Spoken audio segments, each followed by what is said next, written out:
Welcome to the Real News Network. I'm Jessel Noor in Baltimore. The AP is reporting a U.S. drone strike in Yemen has killed 3 suspected al-Qaeda militants. The strike follows the ousting of Yemen's central government in Sana'a by Houthi rebels, a move that has plunged the country into turmoil. The resignation of Yemen's leadership has raised the question whether going forward, the U.S. has a partner for its so-called war on terror in the embattled country. And on Friday, Oxfam warned the country is on the brink of humanitarian disaster. Now joining us to discuss all this from Örebro, Sweden, is Waalid Al-Saqaf. He's a media researcher, freelance journalist, former editor of the Yemen Times. He's a lecturer at Örebro University in Sweden. Thank you so much for joining us. Thank you. So can we start by touching upon this breaking news that the U.S. has carried out its first drone strike in Yemen since the fall of the central government, and bring us up to date with what the status is with the central government right now. Thank you. Obviously, it has been really a bit of a shock to know that operations of the U.S., including drone strikes, are continuing with no government in place and no leadership. So it was a bit of a shock for many journalists like myself, seeing that this going on. We were just wondering, with whom does the U.S. government coordinate? I mean, who is the authority giving the right for such attacks to take place? Nonetheless, like anyone else, we received the news. We still do not know, though it's always the case that the first glimpse says that those are suspected radicals or al-Qaeda members. But unfortunately, on many occasions, it turns out to be false news, and sometimes civilians are killed. So I'd say we need to be cautious with such reports and wait and see what comes later.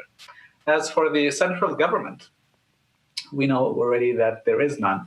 And the Yemeni president Hadi had actually resigned. So now we are in a power vacuum. Not many people in Yemen know where the country is heading and even can predict where it's heading, because dynamics are shifting every day. For example, a few days ago, we were told that by Sunday that the Yemeni parliament would meet and discuss the future of the president and see if they can accept his resignation or not. Unfortunately, even that didn't happen. And now the parliament itself has given us the impression that even those who've been elected to represent the people are in a disarray themselves. So the situation is rather delicate and sensitive, and we are really going through something that I've never witnessed in my life. But we are quite worried that this may be the first step towards a more serious situation where maybe a civil war would break loose. And talk about who the Houthi rebels are and what their ascent means for the country. Critics call them a proxy of Iran.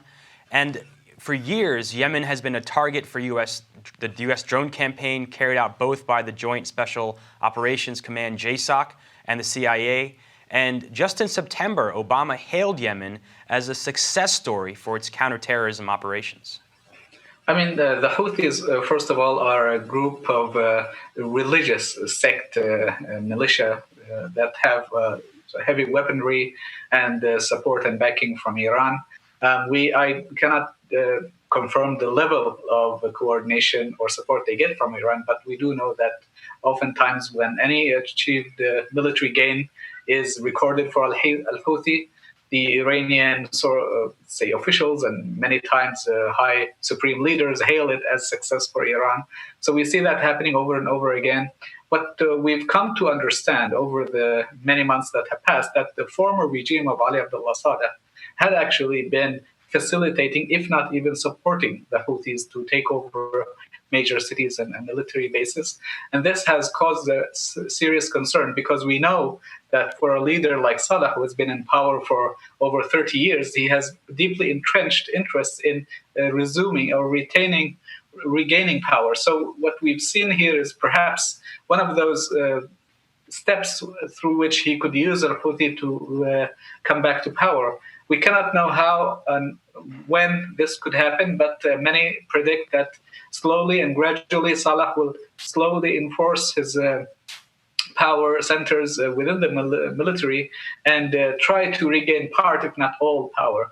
And what we'll see next is probably a conflict between the Houthis on the one hand and the former regime on the other, because both see this, what happened, as a victory of their own.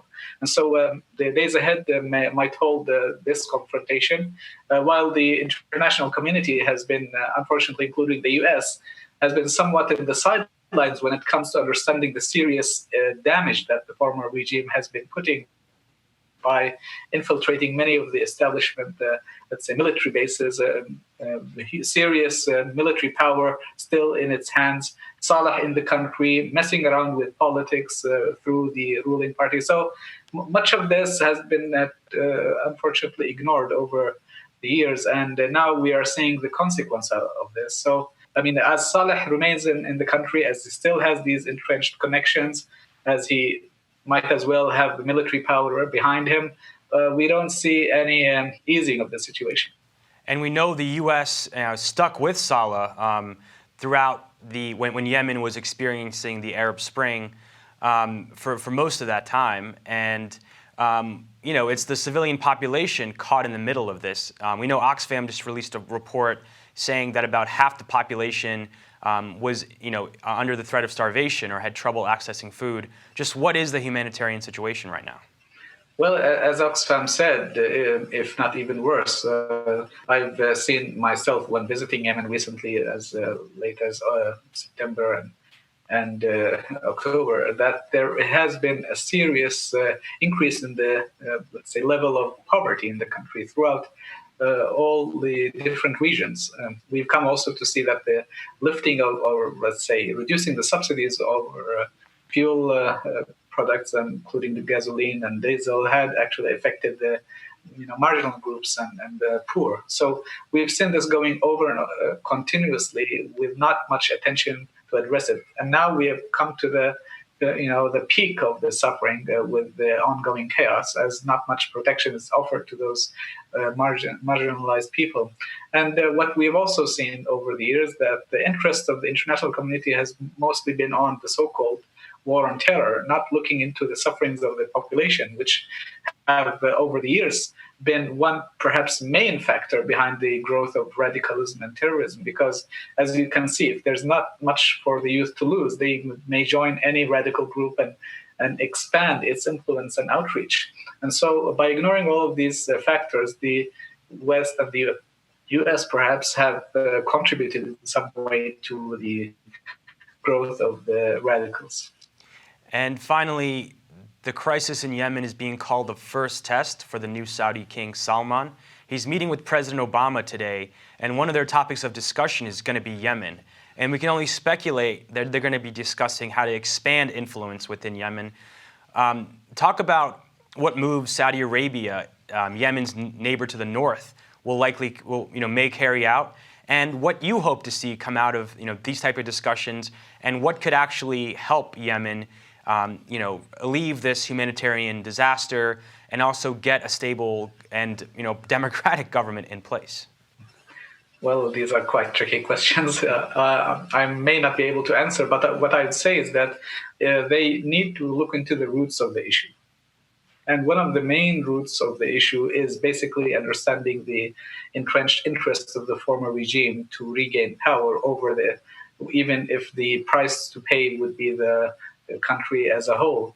And we've also heard many analysts, even in the neighboring Saudi Arabia, saying that one of the major flaws in the Gulf Cooperation Council's agreement that allowed Saleh to let go of power was to keep him in the country and let him control the ruling party and half of the government. So you can imagine, for someone who's tasted power for so long, and given the many different factors or let's say facilities to help regain government or regain power, this person would actually go on in distorting, or let's say destabilizing, the new government to show the public that, look, I was a better leader. I could regain security, bring back security to you. I could actually improve the overall performance in the war on terror. So all of these acts that have been done in the past few years have proven that the measure of not taking, let's say, controlling Saleh, not allowing him or let's say keeping him free to do whatever he wanted, had actually major consequence. So if there is any serious action to take, is to first ensure that Saleh is pacified, that he can no longer to make trouble to the ongoing transition. And another important thing is to focus on putting pressure on Houthis, perhaps through Iran, and trying to find out a way to minimize its outreach and aggression throughout the country, and letting them go back to where they were before in the north. So by pressurizing Saleh on the one hand, and Houthis on the other, perhaps we can have diffuse the situation and regain some control and stability, allowing the transitional government to move forward. Waalid Al-Saqaf, thank you so much for joining us. You're welcome. Thank you. Thank you for joining us, The Real News Network.